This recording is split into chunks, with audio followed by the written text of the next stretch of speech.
Olá, eu sou o professor André, professor de Geografia do programa Aula Paraná, e é um prazer enorme poder estar aqui com você, levando um pouquinho da ciência geográfica até onde quer que você esteja. E para isso é de fundamental importância que você disponha de caderno, caneta, lápis e borracha e possa realizar anotações dos conteúdos que estarão sendo apresentados aqui na nossa aula e também os objetivos que serão propostos aqui para você, que já vão aparecer aí na tela, ó, que estão relacionados a identificar e compreender as características do relevo brasileiro, considerando as classificações elaboradas por Haroldo de Azevedo, Aziz Absaber e Jurandir Ross. Então, nessa nossa aula, nós vamos trabalhar um pouquinho sobre a classificação do relevo brasileiro. E nós vamos perceber que esta classificação do relevo brasileiro, ela tem um papel fundamental para o conhecimento do território brasileiro e para o desenvolvimento de estratégias de uso racional e sustentável do nosso território. Existem áreas que serão mais favoráveis para a prática agrícola, áreas onde nós teremos características físicas mais favoráveis para o desenvolvimento de cidades, para o desenvolvimento de indústrias, para a pecuária. Então é de fundamental importância que tenhamos o conhecimento da superfície do nosso planeta, mais especificamente do território brasileiro. Quando falamos na classificação do território brasileiro, é importante percebermos também que, ao longo da história do nosso país e ao longo da história contemporânea, vários estudiosos se pegaram estudando sobre o relevo e sobre a forma do relevo do nosso país, e aí eles foram utilizando alguns critérios, seja a altimetria, sejam processos geomorfológicos, sejam imagens que foram coletadas por meio de projetos de mapeamento e imagens de satélite, ou ainda utilizando o conjunto das informações a eles disponíveis, para que assim pudessem classificar melhor o relevo brasileiro, podendo assim ter mais detalhes sobre as características do nosso relevo. E aqui a pergunta que aparece na tela, ó, é como nós podemos classificar o nosso relevo.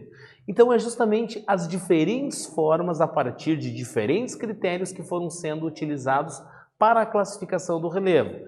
Mas antes de falarmos propriamente dito da classificação do relevo, vale relembrar que relevo é o conjunto de ondulações existentes na superfície do nosso planeta.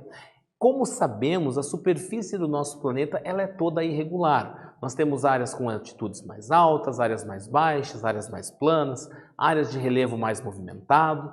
Então, como a superfície do nosso planeta é repleta de irregularidades, ao conjunto dessas irregularidades vamos dar o nome de relevo. E esse relevo ele pode ter diferentes características, podendo ser planaltos, podendo ser planícies, depressões, podendo ser montanhas, cordilheiras. Então nós vamos ter várias características do relevo, que conforme pode ser visto aqui na tela, é justamente a definição de relevo, que é o modelo da superfície da Terra. Isto é, as formas que a camada externa do nosso planeta apresenta, devido à ação dos agentes internos e dos agentes externos, ou seja, as forças que são provenientes do interior do planeta, que moldam o relevo terrestre, mas também aquelas que ocorrem na superfície do nosso planeta e que moldam também o relevo terrestre. Seguindo com o que a gente vai trabalhar na nossa aula, a gente já vai falar um pouquinho sobre o relevo brasileiro, aonde ele é formado principalmente por escudos cristalinos, ou seja, formas, unidades geomorfológicas bastante antigas. E essas unidades geomorfológicas, elas acabaram sofrendo com a ação do intemperismo, acabaram sofrendo muito ao longo dos milhares de anos em que elas ficaram expostas. Estão sofrendo com processos de variação de temperatura, ação da água, ação dos ventos, sofrendo ação e resultando nos desgastes. Conforme você pode ver aqui na tela, o relevo atual do Brasil ele é resultado da influência dos movimentos das placas tectônicas e da erosão atuante em climas passados e no presente sobre rochas muito antigas. Então, o nosso relevo ele é formado por rochas sedimentares, mas também aquelas muito antigas que sofreram com a ação do intemperismo ao longo do tempo. Aí nós temos o primeiro geógrafo que já trouxe à tona a discussão sobre a classificação do relevo.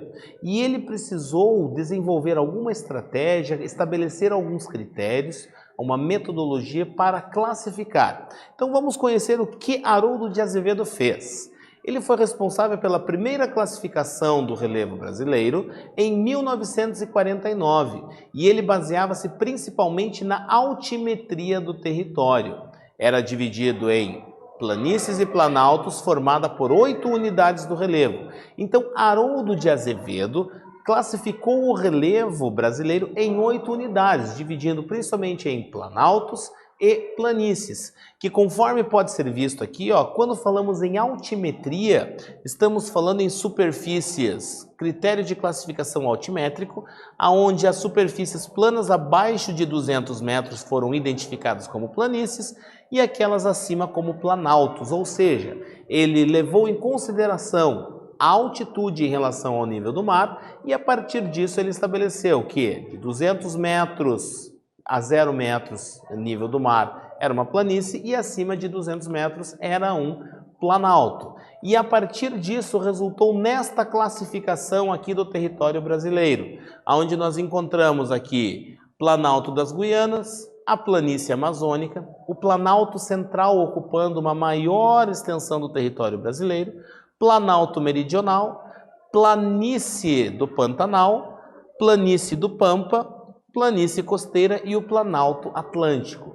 Perceba que é uma classificação que leva em consideração a altitude em relação ao nível do mar, para definir o que é planalto e o que é planície. É uma classificação bastante simples, porém, naquele momento, com as ferramentas que estavam disponíveis para a realização dessa classificação, foi um avanço bastante grande, pois até então não havia um processo de classificação do relevo brasileiro. Na sequência, nós tivemos Aziz Absaber, que se apropriou dos conhecimentos já sistematizados por Haroldo de Azevedo e resultou no quê? Uma nova classificação do relevo brasileiro, que conforme pode ser visto aqui, na década de 70, Aziz Nassib Absaber classificou o relevo com uma aproximação com os pressupostos da geomorfologia, dividindo o relevo a partir de sua formação e características, resultando assim em 10 unidades do relevo. Então, Aziz Absaber, na década de 70, se apropriou daquilo que Haroldo de Azevedo já havia construído como conhecimento científico e deu continuidade à sua pesquisa, levando em consideração também os processos geomorfológicos, ou seja, de formação e transformação das unidades geológicas. E isso resultou numa nova classificação, já levando em consideração novos detalhes. Como pode ser visto aqui, neste mapa aqui, a classificação de Aziz Absaber, ela já acaba trazendo planícies das terras baixas amazônicas, serras e planaltos do leste e do sudeste. A gente já percebe uma maior riqueza de detalhes, ou seja, uma subdivisão das unidades de relevo propostas por Haroldo de Azevedo. Naquele momento, ele conseguiu utilizar novas formas de classificação do relevo a partir das informações que ele dispunha e das ferramentas, principalmente dos processos geomorfológicos, onde ele define que planalto é uma superfície que predomina o processo de desgaste e planície uma área de sedimentação. Então ele estabelece que, para ser um planalto, ele tem que realizar o processo de erosão, liberar sedimentos, muito mais do que receber sedimentos. As áreas que recebem sedimentos são justamente as planícies. E nós tivemos também Jurandir Ross. Quando falamos em Jurandir Ross, temos que levar em consideração que o momento histórico em que ele realizou os estudos sobre a classificação do relevo brasileiro eram momentos bastante favoráveis, até mesmo porque houve o processo de mapeamento do território brasileiro por meio do projeto Radan. Então ele teve à sua disposição toda uma base de estudos que foi construída ao longo do tempo por Aziz Absaber, por Haroldo de Azevedo e também acesso a uma base cartográfica e de fotografias aéreas bastante completa que havia sido realizada. Temos que levar em consideração também que quando Jurandir Ross, na década de 90, realiza esses estudos do relevo brasileiro, ele tem à sua disposição recursos tecnológicos muito mais avançados do que eram aqueles à disposição de Aziz Absaber e também muito mais tecnológicos quando comparados àqueles à disposição de Haroldo de Azevedo.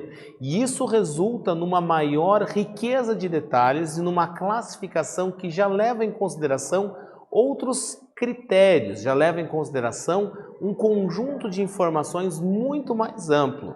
Confere na tela aqui, que atualmente a classificação do relevo brasileiro mais aceita é aquela proposta por Jurandir Ross na década de 90. E essa classificação foi desenvolvida a partir da análise das imagens produzidas pelo Radam Brasil e associando as informações altimétricas com o processo de erosão e sedimentação e gênese. Então ele utilizou um conjunto dessas informações ali para realizar a classificação do relevo brasileiro. Quando falamos do projeto Radam Brasil, só um destaque para essa tela aqui, que diz que o projeto Radam Brasil, que se iniciou na década de 70, realizou um levantamento e mapeamento sistemático dos recursos naturais geológicos brasileiros, com auxílio de imagens aéreas captadas por radar e demais tecnologias disponíveis. Então houve um monitoramento, um mapeamento e a coleta de imagens de todo o território brasileiro de forma sistemática. E é por isso que a imagem que você vê na tela do lado direito, ela aparece repleta de quadrados, aonde as áreas foram sistematizadas, foram mapeadas e assim resultando nesse conjunto de imagens bastante fiéis e um recurso bastante avançado para o momento. E aqui a classificação de Jurandir Ross, que levou em consideração todos esses critérios e formou justamente essas 28 unidades do relevo, que conforme pode ser visto aqui, temos planaltos, temos planícies, mas também encontramos depressões, que são áreas mais baixas do que o seu entorno, sendo que todas essas depressões são relativas, ou seja, estão acima do nível do mar. E agora que a gente já falou sobre classificação do relevo, vamos para a nossa primeira atividade. Confere ela na tela. Compare os mapas a seguir. Considerando que a cultura da soja é altamente mecanizada, associe as informações do mapa de relevo com as áreas de produção de soja no Brasil, justificando sua distribuição. Então o reloginho vai aparecer na tela e a gente está aguardando você.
Muito bem, o que você colocou aí como resposta? Confere aqui na tela se está próximo com o que você colocou. Ó.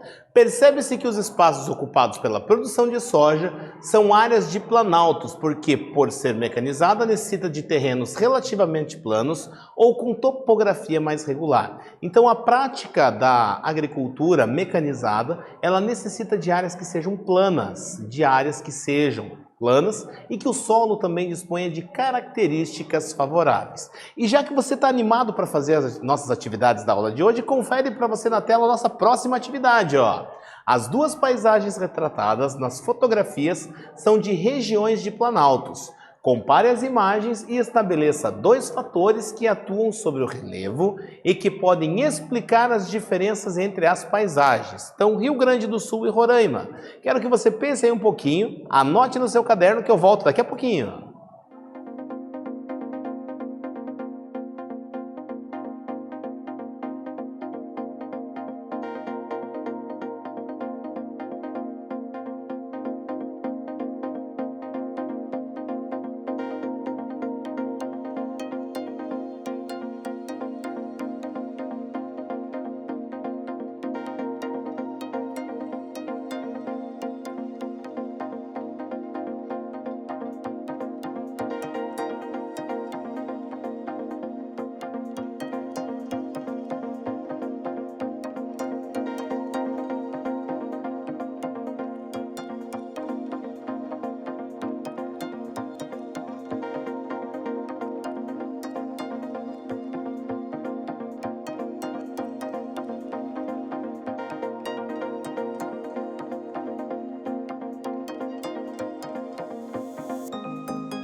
Muito bem, já que você está empolgado para fazer as nossas atividades, confere aqui a resposta que vai aparecer para você. Ó.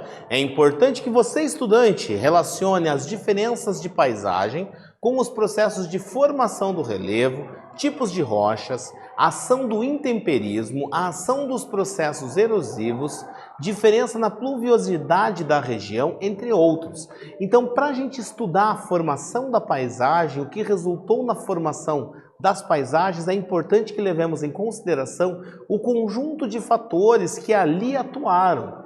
Chuva, vento, intemperismo, variação de temperatura e como isso ocorreu ao longo da história geológica do nosso planeta e resultando no quê? Na formação daquela paisagem que nós temos. E nessa nossa aula de hoje, o que nós falamos? Nós falamos principalmente sobre formação e classificação do relevo brasileiro, utilizando as classificações que foram realizadas por Haroldo de Azevedo, Aziz Absaber e também por Jurandir Ross, sendo que a de Jurandir Ross é a que atualmente é mais aceita como a melhor classificação do relevo brasileiro. Quero muito agradecer a você pelo seu envolvimento e participação nessa nossa aula. Desejo a você um forte abraço, tudo de bom e até a próxima!